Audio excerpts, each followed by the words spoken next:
कर्करोगग्रस्त असूनही दिली 12वीची परीक्षा। आडी येथील कुमारी अंजली सुरेश भोसले हिची जिद्द विद्यार्थ्यांच्या समोर निर्माण केला नवा आदर्श। माणसाच्या मनामध्ये खरोखरच जिद्द असेल तर असाध्य गोष्टी साध्य करता येतात।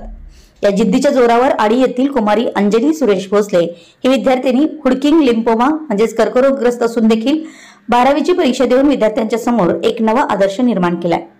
आडी तालुका निपाणी येथील अंजली सुरेश भोसले ही मुलगी देवचंद महाविद्यालयात 12वी कला शाखेत शिक्षण घेते।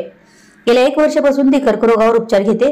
ऐन परीक्षा तोंडावर असताना हा आजार तिच्यामध्ये मोठ्या प्रमाणात बळावला, त्यासाठी बेंगलोर येथे तिच्यावर उपचार सुरू होते।